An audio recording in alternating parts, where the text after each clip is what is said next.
பூஜையில் யாரும் சொல்லாத மறைந்த ரகசியம். பூஜை செய்யும் வேளையில் நாம் ஏற்றும் சிறிய விளக்கு அது வெறும் தீப்பொறி அல்ல. இல்லற வாழ்வுக்கு சாந்தியையும் வீட்டாருக்கு சுத்த சக்தியையும் தரும் புனித ஒளி அது. ஆனால் பலருக்கும் தெரியாமல் ஒரு சிறிய தவறு நடைபெறுகிறது.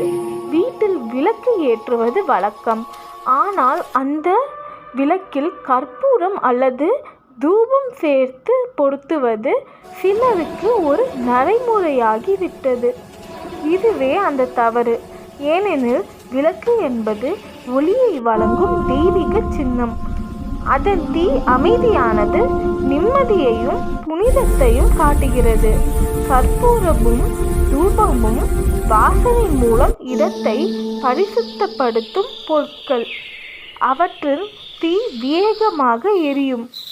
சுத்திருக்கும் குணம் அதற்குள் அதிகம்.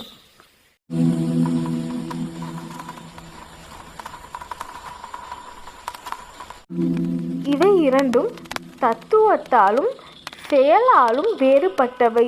அதனால் பெரியோர் நெறிப்படி விளக்கை ஒன்றாகவும் கற்பூரம் தூபத்தை தனித்தனியாகவும் ஏற்ற வேண்டும் என கூறப்பட்டுள்ளது. இரண்டையும் ஒன்றாக சேர்த்தால் அந்த விளக்கின் புனிதத்தன்மையும் ஆன்மீக சுத்தமும் குறையும் என்பதே பழம்பெரும் மக்களின் நம்பிக்கை. ஒரு சிறிய செயல் போல தோன்றினாலும் அதனால் நம்ம பூஜையின் நன்மை தேக்கமும் வீட்டுக்குள் வரும் சாந்தியுமே சிறிது குறைந்து விடலாம். ஆகவே விளக்கு ஒன்றாக, கற்பூரம் தூபம் வேறொன்றாக ஏற்ற வேண்டும்.